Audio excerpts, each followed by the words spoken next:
another episode of Let's Talk About It. Today we have a special edition just for women and we're going to be talking about sex. I have Ps Mel Luderer here with me, joining me to talk about it today. Thanks so much for joining me, Ps Mel. Thanks for having me. It's great to be here. Yeah, it's great to have you. Sex is often stigmatised quite a lot and seen as shameful in some church circles. How do we as young adults build a really healthy and shame-free view of sex? That's a really great question. I think that God designed sex for us to enjoy and that He created us with sexual desire as well, and that's something that we don't need to feel ashamed about. That's something that is part of what it means to be a human being. But also God created sex to take place within the bounds of marriage, so that it's not so much about the act of sex, but really what is the context of sex that we need to be thinking about. So sex was designed to take place within the context of marriage, to form an intimate bond between the husband and wife, so that that is not reflected in any other way in any other relationship, that you have this relationship with your spouse that is just one that is shared between you in the strength of that bond that's created, that physical intimacy that takes place during sex. So there's nothing shameful around sex that takes place within the context of marriage. When it comes to creating healthy boundaries around that, I think one of the things we need to remember is that it matters to God what we do with our bodies. You know, when you read in Romans 6, it says that our bodies are an instrument. And so the whole context, the idea of our bodies being an instrument means that our bodies are something that serves us, not that we serve our body and the desires that our body is having. So we respond to those desires that we have in our body according to the way that God desires us to use it. That we don't use our bodies as an instrument for sin, Romans 6 says, but we use our bodies as an instrument for righteousness and holiness. So our pursuit of life as a young adult who is single and looking for relationship is that we are focused on using our bodies to serve righteousness. So as young adults, if we're not married, how far is too far? What's the line? What's the boundary for maybe you're dating or maybe you're not dating at all and you've just got those desires? How far is too far? I think that's a question that as a young adult I probably would have asked as well, and but at the same time, looking back on my experiences as a young adult, I think that question is probably not quite the right question to ask, because it's asking for a boundary to be set so that I can say to myself, okay, so I want to know, can I do this or can I do that, rather than I think that the question that should be asked is, how can I live my life? How can I use my body to serve God? How can I use my body as that instrument for righteousness? And so when we ask it from that perspective, it's more about, okay, so how does God want me to serve Him in my relationships with other people? How can I best honour people? How can I honour them as the person that God created them to be, rather than see them as somebody that I can use to fulfil my sexual desire? How do I honour that other person and cause them to rise up and be the person that God designed them to be? We often hear quite a lot about soul ties in the context of sexual relationships, but a lot of the time we don't really understand what they mean or the effect that they have on us. Do you have any wisdom you can share around that area? Yeah, that's a really great question, and one that's really important to know about, especially as a young adult, navigating relationships and especially the whole idea of physical intimacy. Physical intimacy was designed for us to form that strong bond between a husband and a wife. And so when we enter into a sexual relationship outside of marriage, that bond is created between us and the other person. And whether it's something that's happened once in your life or is something you've done repeatedly, you are forming that soul tie with that other person or those other people again and again and again. And I've heard somebody refer to this as, it's kind of like pressing two pieces of Play-Doh together. If you have a blue and a green Play-Doh, you press them together and then you pull them apart. There's a little bit of blue left in the green. There's a little bit of green left in the blue. And so as you enter into those relationships with other people, your soul is tied to those other people whether it's once or a number of times, again and again, you are fracturing your soul in the way that you're connecting that to other people. And so when that relationship ends, it can be really hard for us to let go of that bond, to break that bond that we have with that other person.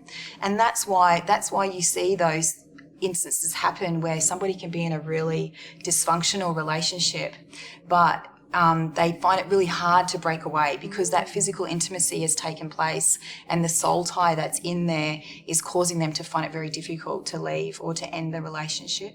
So soul ties can be positive because we were designed to have that soul tie with a husband or between husband and wife, between mother and child. There can be a soul tie there, but those negative soul ties can cause us to carry hurt, cause us to carry pain that can affect us in our future relationships. So when it comes to a soul tie, the best way that you can deal with that is to go and talk to somebody who is strong in their faith and ask them to pray with you about that. That would be the very best thing for you to do. You know, the Bible says that if we confess our sin, that God is faithful and just to forgive us our sin and to cleanse us from all unrighteousness. That you can share that with somebody else, somebody that you trust, somebody who's strong in their faith, somebody who you look up to in their journey of faith. You can share that with somebody and invite them to pray with you about that and to have that soul tie and the influence it's having on you broken.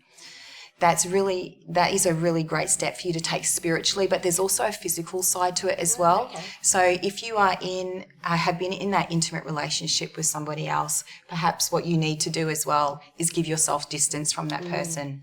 So, even to the point of, looking for their posts on your news feed and checking out what they're doing and that kind of passive pursuit of them is something that you need to pull yourself back from. And if you're finding that difficult, turn to that person that you can share these things with and ask them to help you to stay accountable to that.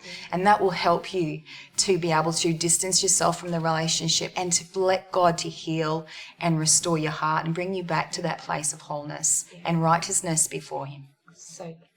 So we shouldn't be stalking our exes on Instagram. Nothing like that. I know it's tempting, but really, yeah. And what if your ex wants to be your friend still? That's another hard kind of boundary. If it hasn't been like a bad ending maybe to the relationship, but you need to break that soul tie. It's really interesting that you talked about that physical side because I think as young adults we do have that temptation and we've got the access to be able to kind of scroll and see what they're doing and that's right. And I think, it sounds really great when you've had that very close relationship with somebody else that's ended. It sounds great to say, oh yes, but we can still be friends. That sounds like a really nice thing to say, but I think that the majority of the time you do need to allow yourself that distance and that time to heal. Maybe it is something that can come about down the track, but initially you need to allow yourself to process and for God to do that work in you. And it's very difficult to do that when you've got that constant draw before you in that, staying a friend. Yeah, so good. So Pastor Mel, is masturbation really that bad? I mean, especially if it's maybe keeping us from going out and having sex with somebody or crossing some boundaries with our boyfriend, and we use that as a way to kind of guard ourselves from doing that and crossing those boundaries. Is it really that bad? I think that the question around masturbation is very much needs to come back to our thought life and what's happening within us while we're focused on doing that. I think that to God, our thought life is really important. So we read in the Bible that God wants us to have that renewed mind, that we're not to conform to the world, but be renewed in our mind. And Jesus himself talked about, when he referred back to the commandments, he talked about that if we are entering into those lustful thoughts in our mind, that it's just the same as performing that physically. So to be aware of our thought life is really important. And I think when you involved in masturbation, like that is very much centered on what's going on in your head, that fantasizing. And so being aware of our thought life is really important. Yes. And also coming back to the physical side as well. Are we using our bodies as an instrument for righteousness and to serve God? Yeah, great. So when we get into a new relationship, it's obviously really important for us to discuss our boundaries, our physical boundaries, and make sure that we're on the same page. Do you have any wisdom around that? I think that is a really great way to start your relationship, is to really set the boundaries around your physical intimacy and make sure that you're both on the same page with that. What you want to do within your relationship is make sure that you're setting yourself up for a win, that you are going to be able to create those great memories together as a couple, but you're not going to have them tainted by experiences that perhaps you weren't prepared for, or where you've succumbed to something in the heat of the moment, that you're going to be able to look back on your relationship together and be really proud of how you journeyed that.